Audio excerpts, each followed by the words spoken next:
Hi guys, it's Khalid, and I'm coming at you with another fantastic rambling episode. This one should be fun. Um, this is entitled Palestinian Solidarity and the Perpetual Virtue Machine. I actually shaved. I tried to get like a little mustache look going on here because I wanted to bring as much Arabness to this game as possible. I wanted to bring my Palestinian credentials to the game because we're going to be talking about the Palestinian issues. And for that, I want to be the most powerful authority I can by looking the right way. So I am Palestinian. I was born and raised in the Middle East. My little melodic cadence in the way that I talk is due to the fact that Arabic was my first language. And I care deeply, deeply, deeply about the Palestinian issue. The question of Palestinian solidarity is not a question for me. It is a fundamental part of my being, born through blood, kinship, all these things that are completely outside my control. Right? I was born into it.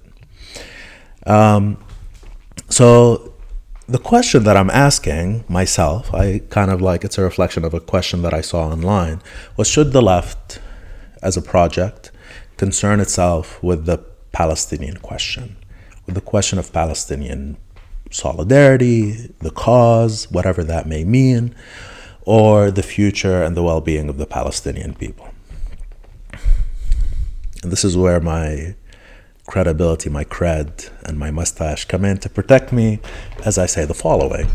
The left should not concern itself at all with the question of Palestinian solidarity. Like, as a project, okay, it should be apathetic to the question of Palestine. This may sound like an extreme statement. Why would I say this? And it's pretty simple, and most people would be able to guess it. But I'm going to break it down a little bit. First, your solidarity isn't a thing. It's not a meaningful thing that does anything for the Palestinian people. If I was to ask what are the things that influence the outcomes for the future of the Palestinian people, the level of solidarity that Americans have, American left has with Palestinians is of no consequence. And I'll tell you why that is. It's because solidarity without power is not really solidarity. It's empathy at best, but mostly sympathy. Because unless you can bring certain power to bear, something that you have, put it at stake, use that capital, whatever form it comes in order to influence the outcomes, then this is not an act of solidarity. You're not doing anything. And the best example is the fact that I grew up in the Arab world.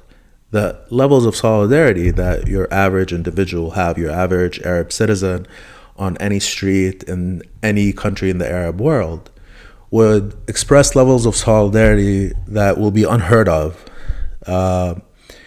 in the West. Like their solidarity with their Palestinian brothers and sisters, through the roof. You won't believe it. Okay, but they had no power, so it was meaningless. It was just an empty gesture. It's not a bad sentiment. I happen to approve of it. I like people who feel that feeling, but it's not political. Because unless you have power that you can exercise in service of it, even a hypothetical power, then it's not something. The American left, by virtue of the fact that their politics has failed to gain them power, their solidarity is useless to me. And the fact that solidarity doesn't do anything is amplified a million times or like this fake solidarity, these expressions of solidarity, don't mean anything, is amplified a million times when you actually look at the scale and the nature of the problem. So we're talking about a piece of land that's far, far away from here, where there are material forces that animate this occupation, this system of control and cruelty that the left wants to express Palestinian with its victims. And from that point of view, the reality is that is driven by real material things: land, water aquifers, captive markets, cheap supply of labor, a proving ground for military equipment to be sold to the world, a means of influencing growing power of a segment in Israeli society and Israeli government that has outsized power, which is the military, right? So things will try to perpetuate themselves. And this is just talking at that little micro level. There are big geopolitical questions. You have an energy economy at a global scale that depends in large part to resources that are in there controlled by a bunch of dictators that we support and perpetuate, and we need a client state there to help us out, to maintain tension, and we need a market for our own weapons. Like, this shit is like this, like, it's enormous. And the left pretending like them taking a position vis-a-vis the Palestinians and saying that that's a meaningful thing to include in their politics is a joke. It's nothing more than that. So, as a Palestinian, I thank you for your feelings, and I beg you to reconsider. And the reason that I want you to reconsider is because I am a Palestinian. I'm also a leftist, right? My conceptualization of how the world works is that there are material forces that can or that primarily influence the world. And in my estimation, a change in the material conditions at a global level, driven by large economies, changing the political economy that they use, will have a global impact that will be beneficial to those like high-level things that I described, right? Land, energy resources, water, labor markets, like all that stuff. There are consequences to that will stem, there are ways of alleviating those problems by changing the political economy of the globe. And for us, within our sphere of influence as American leftists, we exercise authority here. So I want to push the most expedient possible agenda for a universal working class to gain power and transform the political economy in the US. And I'm doing that not only as somebody who cares about the well-being of the American worker, whoever they may be, okay? And because I believe that will help the United States, but I believe that has global consequences that in the end will help Palestinians 1 billion times more, okay, than an ineffective left. That's the logic, right? That's the entire game. I just want to add one note right here, which is that even if this prescribed chain of events is not successful, even if the consequence of a successful American left is not the emancipation of the Palestinian people, that still doesn't matter, right? Because the project itself, its goal, its aims are focused on the outcomes of the American worker, and that is a worthwhile goal. Okay, that goal within itself, absent all the ancillary shit that may or may not tumble out of it, is still a meaningful, worthwhile goal. But on top of that, as a leftist, I believe that the material changes, the changes in the political economy will have meaningful secondary and tertiary effects. You have to build the right base in order for that base to express itself in a superstructure that is a more just society, that is a more kind society. Like even at the level of like, oh, we have to check that people have solidarity with Palestinians before they come in. Like even if that at that level, I believe that a society that isn't exploiting people, that isn't extracting from them, where people aren't stressed, people aren't worried about the rent and food, that society would naturally be more empathetic towards the Palestinian people. And you're putting us in a paradox. You're putting us in a catch-22 where like we can't create that society unless a society where people care about the Palestinian people. They can't empathize with them. You don't want to build that because you're not willing to allow people who don't empathize with the Palestinian people already. Right. So this is the additional point that I wanted to add. So you might think like, okay, so it doesn't help. Okay. And like, does it really hurt?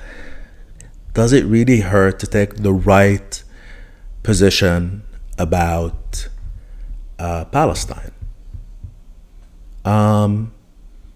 I can't answer that question without actually putting it in a meaningful context, which brings me to the second part of the discussion, the perpetual virtue machine. And what this is this engine that animates the ineffective politics of the left. And this engine is continuously churning out producing, creating, innovating, remixing, and then enforcing virtues on leftist politics. Okay? The question of Palestinian solidarity cannot be considered on its own without understanding that it's part of a larger context of the creation of basically an infinite set of virtues that the American left, you can interpret it in a whole bunch of different ways of why that is, but feels compelled to generate a laundry list of moral positions, virtues that must be met before you're allowed to get onto socialism, to the bus to socialism heaven. Right? So there's this machine that's generating this stuff. So why is it generating this stuff? Again, you can look at it a bunch of different ways. One of them is the fact that this is just a reinterpretation of the system of merit or the ideology of meritocracy that exists in our world today. This deeply ingrained concept that the people who are making it in life are people who earn their spot by virtue of their talent. For the left, they've rejected that concept, but they've invented its mirror in like a moraltocracy, right? The people who have made it, right? This is sort of the social caste of the left. The people, they are commonly well educated, a little bit like disproportionately well educated, and who are doing a little bit better in life than your average worker, sometimes substantially so, right? Those people have invented a moral landscape to explain their position in society, their moraltocracy. And necessarily they need to continuously create new virtues to explain their position, new moral merits, means of testing moral worth that allow them to exist in this this special sphere of success in life. And there they get to maintain the lie that they reject the meritocracy, and what they're doing is virtuous and morally righteous. The worst kind of people, right? They're just sniffing their own farts. So, like, this is the thing that genuinely, I think, drives a lot of it. But the other thing is that there are real interests at play here. Basically, the people who are creating these virtues, the operators of the perpetual virtue machine, they act as little bus conductors to allow people to get on the bus to socialist heaven or not, right? And they invent themselves. They're self-assigned. They just show up at the door of the bus and they start asking people for their tickets. And each person has like their own little hustle, or each group of conductors has their own little hustle. Like somebody comes up, like I can show up at the door of the bus and be like, hey, let me see your ticket. Do you have Palestinian solidarity on there? No, sorry, buddy. you gotta go get yourselves a Palestinian solidarity, or you don't get on the bus. Like some anti-racism, some feminism. We're gonna innovate like a new form, intersectional feminism. Do you have that? Let me see. Let me check your ticket. No, sorry, you're gone. There's gonna be like a pronouns conductor. Every single form of virtue that can be invented and enforced, and it's enforced or it's generated post hoc, right? It's not like the left sits and thinks to itself, what is a correct moral thing through some sort of like a process of philosophical musings, right? It's not that. The way that this operates in the moraltocracy is that literally people sit and look and find what moral values separate them from what they view as the underclass, and then they start drawing lines conveniently. And they say, hey, this is a line of virtue, and the people on this side who are already on this side, they have the right position, and the people on the other side, they have the wrong position.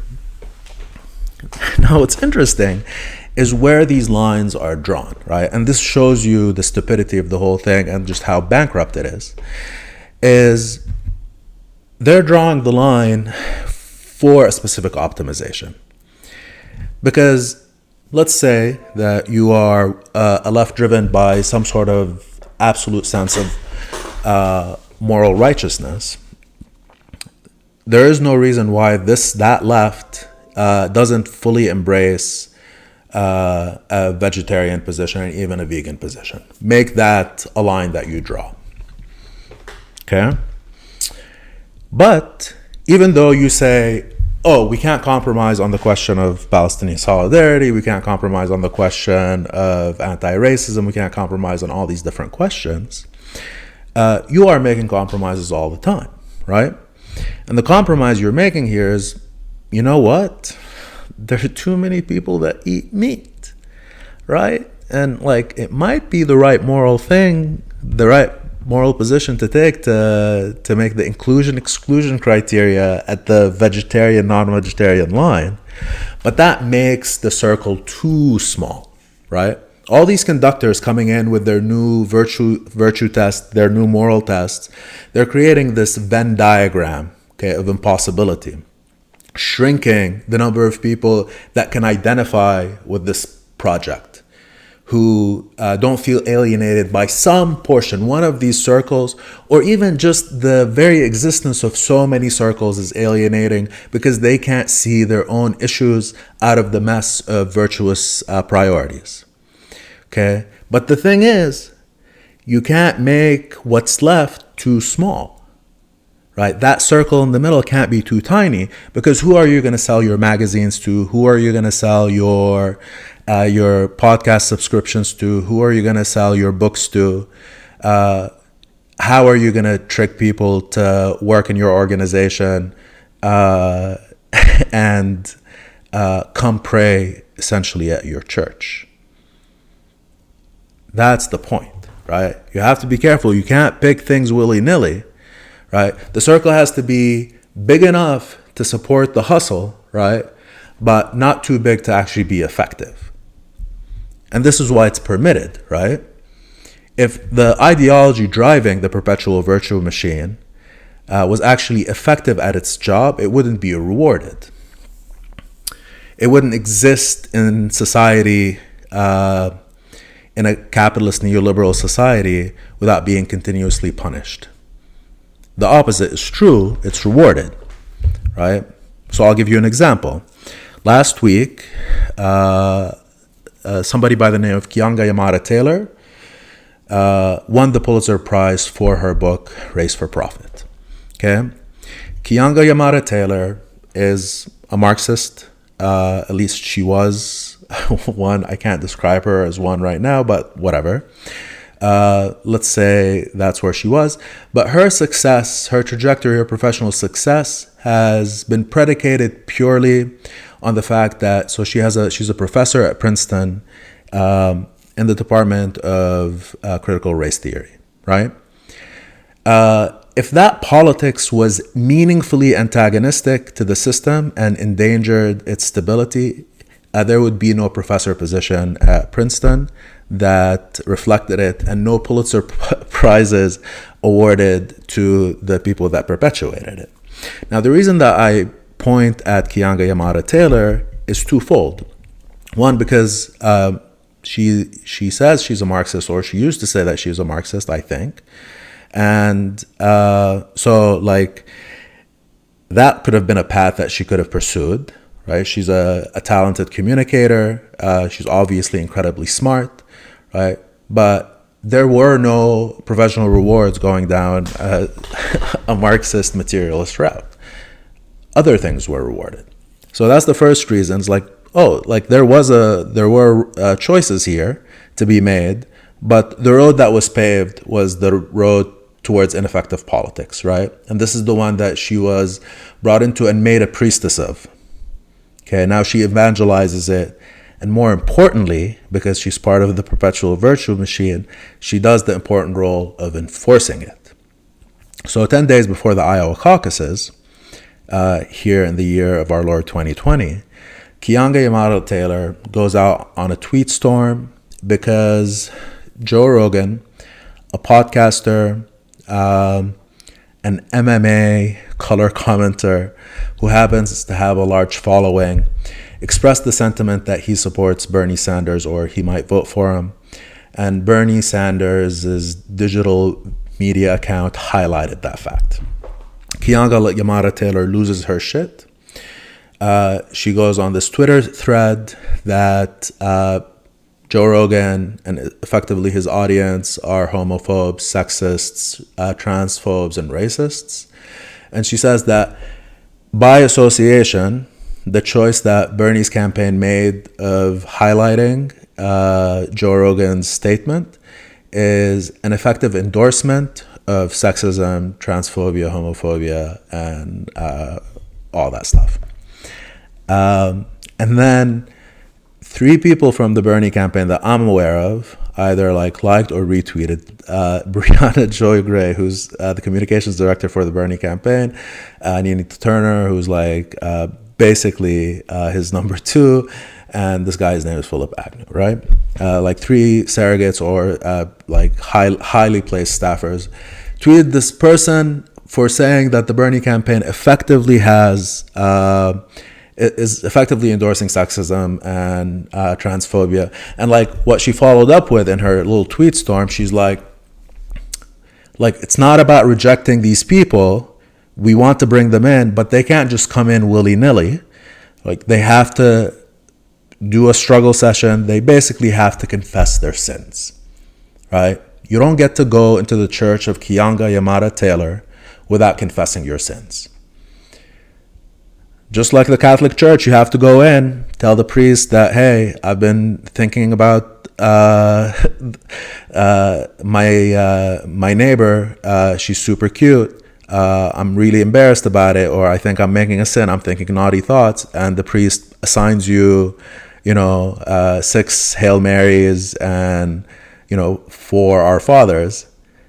At the Church of Kianga Yamada Taylor, you come in, you have to confess your sins. Joe Rogan has to go in and confess his sins of transphobia, homophobia, sexism, racism, as defined by the doctrine developed at all these wonderful institutions like Princeton, Yale, and Harvard, the ones that are responsible for creating the economists, the lawyers, and basically all the monsters that drive the system, that this horrendous system that's just grinding people down. That same institution, the doctrine that's created in their critical race theory department and the critical gender theory departments, they're the ones that are going to test whether or not somebody is worthy of inclusion into the church or allowed to get on the bus to socialist heaven. So that's Kianga Yamada Taylor's job, and she does it well. And she did that 10 days before the Iowa caucus. Retweeted and liked by the Bernie campaign themselves, and received absolutely no response from the left in general, the mainstream left, as like most of them agree with her and cheered her on. For what? For enforcing a set of virtues that have no political content behind them. They produce nothing to advancing the cause. Let me see. So, to me, thinking about this like looks like some MK Ultra controlling your brain, Manchurian candidate thing. Like it's a psyop, like you hired some people to go in and continuously like manufacture this stuff in order to guarantee that the left is ineffective. This is what it feels like. It's not that, it's the system evolved to do that. It does it well. It's incredibly impressive, and it's wild to me that people aren't like, hey, there's something really fucked up about how we're always stripping over our own dicks. Like, why is that always happening? It's wild to me that nobody's like asking that question and trying to get to the bottom of it. Why are we always losing? Are all these rules, all this stuff on our vision board, does it make sense? Does saying I am for the Palestinian cause actually result in the Palestinian people being emancipated? No, it doesn't. Do me a fucking favor and be effective at building a goddamn a politically aware, mobilized, universal working class. That's the only task at hand. And there is a simple, effective politics upon which you do that. Okay, you have to get rid of all the junk. Okay, all the stuff that isn't relevant, not because it's bad, not because you reject it. It doesn't make you a racist to reject anti-racism, right? Like you have to understand that you're just trying to build a machine for efficacy in order to actually do the things that you say you care about. Simply saying them, okay, interferes with the project itself. And I know that the vast majority of you are so ensconced, like just wrapped up in this idealism, this fantasy world, this idea that words have magic associated with it, okay? But that's not the way it works. Do me a favor, like wake the fuck up. It's so easy and so simple. Build a left politics that highlights the class tension between the working class and the capitalists and drops everything else. And if you want to bring something in, make sure it passes some threshold of utility and effectiveness, not some vacuous bullshit. Okay, so that was my little spiel. I hope that you enjoyed it. I might keep the mustache. I don't know. It's kind of nice. I've never had one. Anyways, take care. Bye.